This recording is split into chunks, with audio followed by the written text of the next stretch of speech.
Question, et ça nous permet de nous arrêter sur le thème d'aujourd'hui. Tu vas devoir faire un choix. Tu es marié? Oui. Ah, d'accord. Messieurs et dames, avec les temps qui courent, préférez-vous un mariage arrangé, comme à l'époque de nos parents, ou préférez-vous faire vous-même le choix de votre partenaire? C'est la question que nous allons poser, et nous allons y répondre en commençant par Black Oya. Là, mais pour aujourd'hui, c'est clair que tu peux faire quoi? C'est-à-dire dit que je cherche ma femme. J'assume sur la... Oui, parce que hier, c'était possible avec les parents, parce que la mère connaissait sa copine, les habitudes de sa copine. Les enfants prenaient les mêmes habitudes pour la plupart des parents. C'est-à-dire que quand la mère te disait que je sais de quoi je te parle, je sais pourquoi je te mets avec elle. C'est parce qu'elle ressemblait à sa mère. Mais aujourd'hui, les enfants ne ressemblent même plus à leurs parents. C'est-à-dire qu'avec la mondialisation et tout ça, les enfants, tu accouches l'enfant, tu n'accouches plus le cœur. À l'époque, on accouchait le cœur de l'enfant. Donc, je prends la femme sur la base de mes critères que j'ai définis préalablement. Je ne veux pas qu'on m'apporte qu'on me fasse venir une femme qui ne va pas, voilà, qui ne respecte pas les règles. Donc, tu préfères choisir. Joe? Le choix est facile et naturel, hein. Tu choisis toi-même désormais. Vraiment, tu choisis toi-même désormais. Non, on a fait ça pour voir si ça a changé entre-temps. Parce que bon... Puisqu'il y a beaucoup de divorces, ça ne va plus trop, tout ça. Donc on se dit peut-être les gens...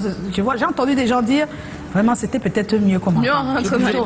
J'ai entendu des trucs comme ça. Donc. Avant, c'est un peu comme avec l'éducation des enfants. C'est-à-dire que ton enfant, c'était pas seulement ton enfant. C'est l'enfant de tes voisins, de ton père, de ton oncle, tout ça. Donc c'est vraiment tout le monde qui prenait la responsabilité de contribuer d'une certaine façon à l'éducation, à l'édification de l'homme ou de la femme que la personne va devenir. Et aujourd'hui, c'est vraiment chacun son enfant, chacun se débrouille. Et je crois que dans les ménages, c'est un peu ça. C'est-à-dire que ce que tu vis avec ta femme, vraiment, c'est d'abord votre problème à vous deux. Et ça ne regarde pas les autres. Chacun a ses problèmes.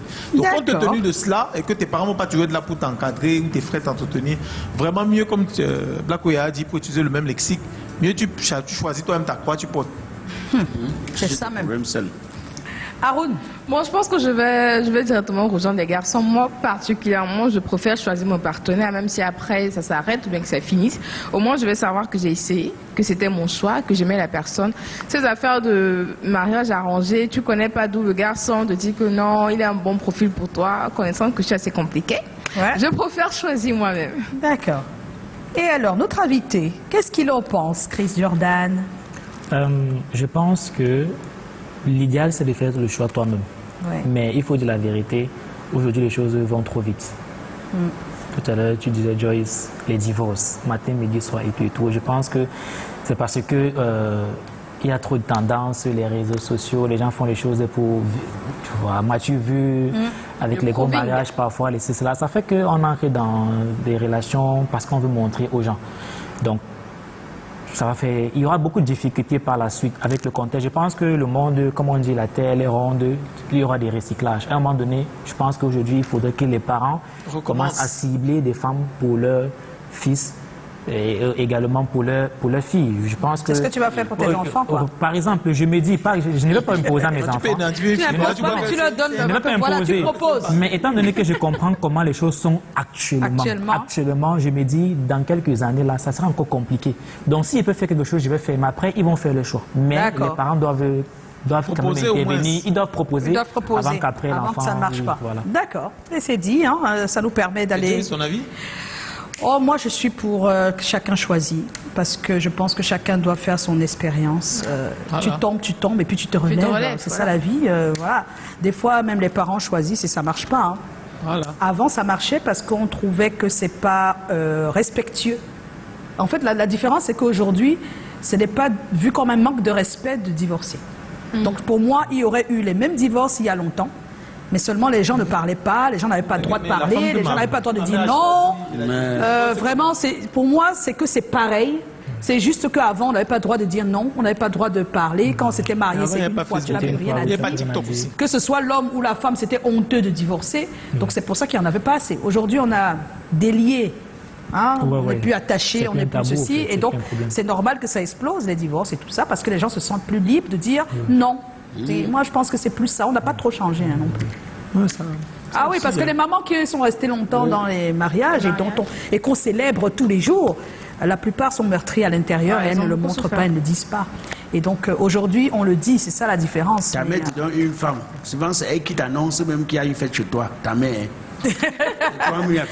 Deux messages. Bon, deux messages. On a Iden Doumban qui dit c'est comment? On est là. De nos jours-ci, je n'accepterai pas en aucun cas que mes parents me cherchent un mari. Au grand jamais, parce qu'au fil du temps, les choses changent et le temps passe. Ce n'est pas parce qu'on leur a fait ça dans le passé qu'ils viendront appliquer la même chose sur nous. Chacun est libre de faire son choix. Ce ne sont pas ses parents qui viendront vivre dans nos foyers. Ok. Nous avons le savoureur, c'est comment? On est là. Les mentalités ont changé et on ne peut pas faire les mêmes choses qu'avant car il existe un complexe que les femmes ont que celui du genre. Les femmes de maintenant cherchent d'abord leur genre avant de chercher autre chose. Après, on entend comme si un mariage arrangé est trouvé pour moi. Ça va pas fonctionner. Kiss you. Bisous aussi à toi. Voilà. On va tout de suite aller regarder l'élément que tu as fait, Haroun, le Vox Pop dans les rues de Douala, et puis naturellement l'intervention du docteur John Tamak. Tu es en compagnie d'Armand Pagna. Regarde. Non, il est toujours important de choisir soi-même ses propres problèmes. Parce que voyez-vous, à partir du moment où vous faites votre propre choix, et dès lors qu'il y a un problème qui se pose, il n'y a que vous seul pour assumer ces problèmes-là, que de peut-être laisser la responsabilité, jeter la responsabilité sur ceux qui, d'antan, arranger des mariages. Si j'aime une femme, c'est moi qui décide, c'est moi qui fais un choix. Pas que mes parents. Si mes parents choisissent, si elle ne me plaît pas, comment penserais-tu un mariage arrangé? Je l'accepte. Si elle n'est pas dans... Chaque homme a toujours quelque chose qui l'intéresse à une femme et qu'elle se sent à l'aise selon ses habitudes. Ben, le choix du partenaire est toujours meilleur parce que après Ève, Dieu n'a plus jamais proposé de femme à quelqu'un lui-même. Au jour d'aujourd'hui, je pense que pour ma part, le mariage arrangé est l'idéal, est mieux, au regard des enjeux et autres, par rapport au choix personnel. C'est vrai que le choix personnel, le choix dépend de toi, et puis tu endosses les conséquences de part et d'autre. Je préfère choisir mon épouse, parce que les femmes qu'on donne a toujours amené les problèmes à la longue. Bon, le mariage arrangé, il faut d'abord le définir. Hein. C'est une union entre deux personnes qui s'est faite sur la base des relations interposées, c'est-à-dire qu'une tierce personne a essayé d'interconnecter l'autre et tout. C'est un peu ça qu'on appelle le mariage arrangé. Est-ce qu'il a encore la place dans notre contexte? Je dirais oui. Il a la place du fait que certaines personnes, au regard de la distance, n'ont pas le temps matériel de faire connaissance avec le conjoint ou la future conjointe. Et donc, passe parfois par des personnes interposées qui sont supposées mieux maîtriser la personne. Et donc, dans ce sens, on pourra dire que oui, effectivement, dans un monde en mouvement comme le nôtre, où le monde est devenu un village planétaire, la distance est devenue assez longue pour la recherche du bien-être. Oui, dans le cas du mariage, on peut dire que les mariages arrangés ont toujours leur place. Maintenant, les avantages et les inconvénients. Le premier avantage, c'est que vous faites confiance à la personne qui vous a mis en relation et vous vous dites que si cette personne connaît ce que vous cherchez, elle va tout faire pour vous donner, vous dresser le portrait robot, le profil exact de ce que vous recherchez. En ce sens, c'est un avantage parce qu'on gagne en temps, le temps de vouloir apprendre à connaître quelqu'un et tout. On fait confiance à la personne qui nous a mis ensemble. Le premier élément aussi, c'est que la personne qui nous a mis ensemble représente un peu un garant de la stabilité de la relation, parce que quand il y a des petits couacs, des petits dysfonctionnements, on peut revenir vers la personne et dire mais ta personne, c'est même que tu nous as mis, est-ce que, et la personne peut jouer les intermédiations. Ça, c'est les deux avantages majeurs qu'on peut avoir. Mais aussi, il y a des inconvénients. L'inconvénient, c'est que même si on vous a mis ensemble et que la relation a débuté, on n'est pas encore assez mûr pour mieux se connaître et du coup il peut y avoir des actes manqués qui nous révèlent le véritable visage de la personne, d'une part.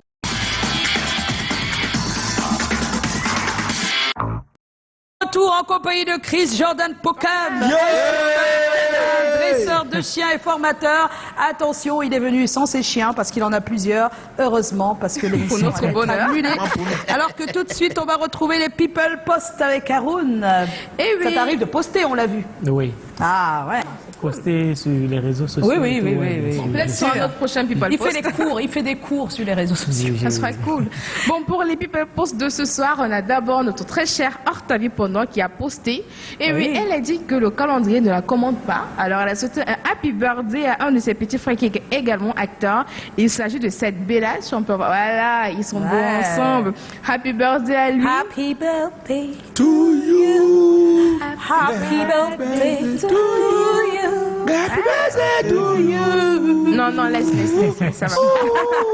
Nous avons également notre créatrice de contenu, Diana Bouli, qu'on n'arrêtait pas de critiquer, ou du moins que certains de ses followers n'arrêtaient pas de critiquer à cause de sa tenue vestimentaire. Elle leur demande d'accepter son style à elle parce que c'est ça qui fait son charme. On regarde la vidéo.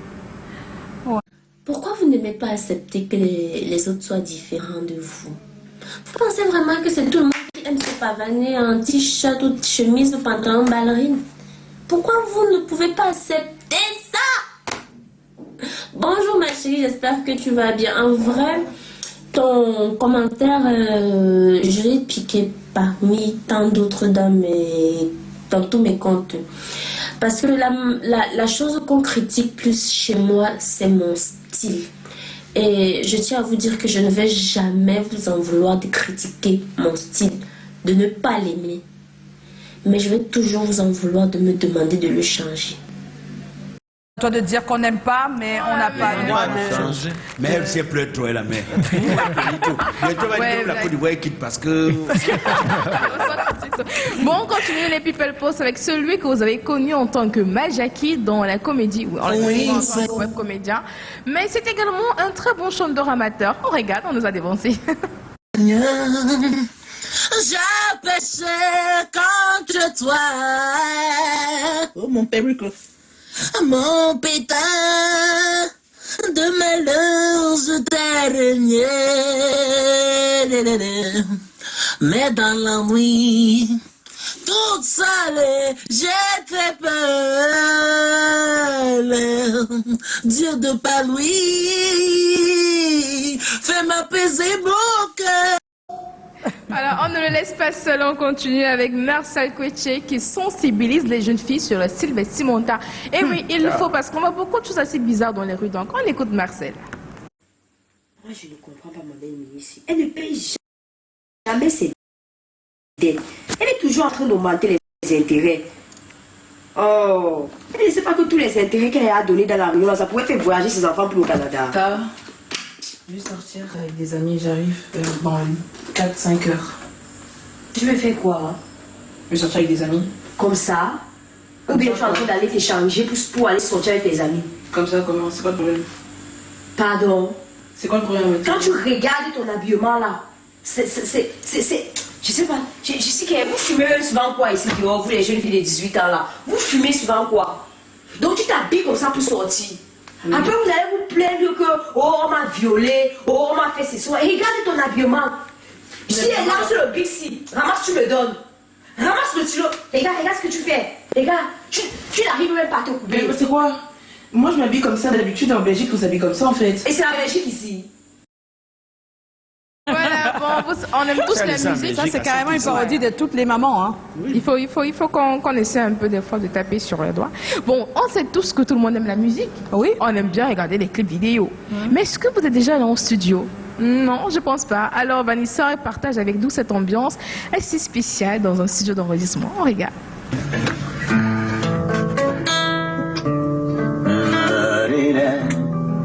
On prend d'abord la prière. La prière. Dans nos verrons d'hier. La prière. Briser les barrières. Avec la prière. On ne fait jamais machine en arrière. Si tu pries, le Dieu d'amour magnifique, tu auras forcément un retour. Yes, Yes, voilà, c'est terminé. Un vendredi pour la petite fouille. Oh, ben merci à toi Arun et à Ernestine. Voilà, on va tout de suite retrouver l'interview blind test des races de chiens, mais je pense que c'est la plus facile pour notre invité, c'est facile. Moi, vous pouvez gérer ça à la main. Je veux, non. Je veux ouh. Ça bon? C'est vrai ça? S'il fait ouh, tu trouves? Il me donne la marque. C'est pas la marque, c'est la race. Tu identifies les chiens comme ça? Oui, c'est possible d'identifier les chiens dans un portail à travers son aboiement. Ah bon? Et tu sais faire. Et comment on va savoir qu'il dit la vérité? Qui dit Bon, je ne vais pas dire race, mais je vais beaucoup plus dire ça, c'est un aboiement, un peu comme un chien qui ne. C'est comme un chien pas très rassuré. Non, c'est pas très que les humoristes utilisent deux styles d'aboiement pour montrer le chien qui est bien éduqué, bien entretenu, et le chien qui est mal entretenu. Non, ça c'est les chiens. Voilà, ok, c'est bon. Maintenant, il y a l'autre que je n'écoute pas, que j'écoute seulement. Oui, dis. Donc, là, c'est le grognement. Et lorsqu'il y a une basse comme ça, généralement, ce sont les cannes corso, les bois-boules, pas les bergers allemands, parce que le berger allemand n'a pas cette voix-là. Ah bon? Pas les caniches, pas les dalbés.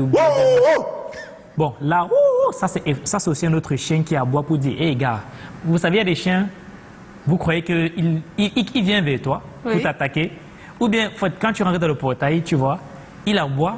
Parce qu'il a peur en réalité, pas parce qu'il est courageux. Il y a des chiens qui sont chez vous, vous croyez que comme ils aboient là, c'est parce qu'il peut vraiment faire quelque chose. Si on vient mal lui, qu'est-ce qu'il fait? Non, ne nous trompe pas, ne nous trompe pas. Non, le chien, c'est le chien. Gars, faut partir. Mais c'est qu'en aboyant, tu vas fuir, puisqu'il comprend, il y a ça. Alors, l'autre jeu, c'était de regarder juste l'image et de nous dire de quelle race il s'agit, mais pas seulement, de nous dire en quoi il est utile pour l'humain.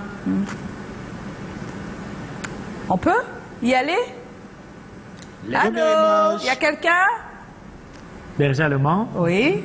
Il est utile comment pour nous? Berger allemand, un chien qui a beaucoup été utilisé pendant la guerre mondiale. La guerre mondiale, d'accord. Aujourd'hui, c'est un chien, c'est comme on dit, le chien policier. Policier, donc, voilà. Moi, par exemple, je forme beaucoup de bergers allemands comme chien renifleur pour détecter les explosifs. Les explosifs, les drogues. Les mines et beaucoup d'autres choses. Pour la maison, c'est parce que deuxième image. Oui. Là, c'est un bulldog. Ouais, bulldog anglais. Oui, c'est un bulldog, bulldog. Et lui, alors chien de garde. Chien de garde, oui, à la maison? C'est un bon chien de garde, oui. Par contre, c'est pas un chien utilisé dans la sécurité privée et puis tout ça, non? Pourquoi? Oui, déjà, il a un museau trop court. Il fait peur, hein? Oui, il fait peur, c'est vrai. Mais il a un museau trop court. C'est pas un chien qu'on peut utiliser comme chien renifle. Il peut renifler, mais il a un museau trop court. Parce que les chiens qui reniflent ont un museau un peu plus long, avec plus de surface de réception, des molécules, des odeurs et tout. C'est trop court. Et puis, en même temps aussi, trop court comme ça veut dire souvent ils ont parfois des problèmes de respiration. Or, on a besoin d'un chien qui peut marcher à marois. Avec l'armée, quand il fait chaud là, il doit marcher. Or, lui là, il ne peut pas le faire. Mais c'est un très bon chien de compagnie. Pour la maison, c'est bon. Très bon chien de compagnie. Il a un museau bizarre, moi j'aime pas. C'est un chien qui est très court. Hein. C'est un chien très court. On dit souvent bulldog. On a l'impression que bulldog c'est le gros chien. Vous connaissez le bulldog. Mais c'est un chien qui est court au fait. Il y a des chiens 4 Il ne grandit pas lui. C'est sa taille là-bas, oui. Je crois que c'est ça. Après, je ne peux pas connaître toutes les races. Mais là, c'est un bulldog, comme tu l'as dit, il est anglais. Alors, le troisième. Là, c'est un labrador. Oui, labrador. Labrador, un chien, pas nécessairement un chien de garde. Ah bon? Oui, mais c'est un très bon chien de compagnie. C'est un bon chien d'assistance. Vous voyez les chiens qu'on utilise souvent comme guide d'aveugle. Oui, ce sont des très bons chiens, oui. Parce que ce n'est pas tous les chiens. Par exemple, un bulldog, on ne va pas former un bulldog à le faire aussi facilement que lui. Parce que ce chien, cette race, il est prédisposé génétiquement pour recevoir un certain type de dressage. En même temps, c'est un bon chien policier parce qu'il a un excellent flair. On parle souvent de retriever. Retriever, c'est ça, c'est un labrador retriever. Donc, c'est les chiens que lorsque tu pars en chasse, lorsque le gibier est au sol, il part et te prend, il te ramène instinctivement.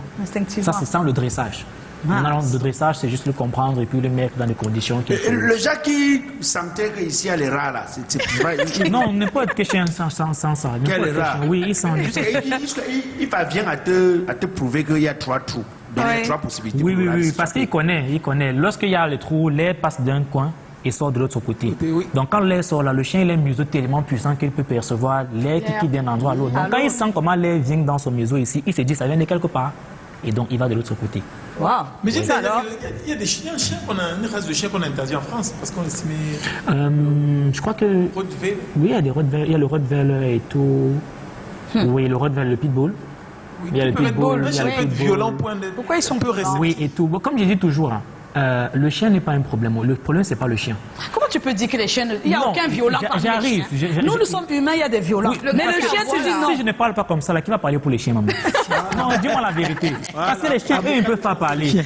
Ils ne peuvent pas parler. Ils subissent juste des Qu'ils agissent bien, on ne va pas dire du mal d'eux. Ce qu'il dit toujours, c'est comme quelqu'un qui veut prendre un véhicule pour faire la course automobile.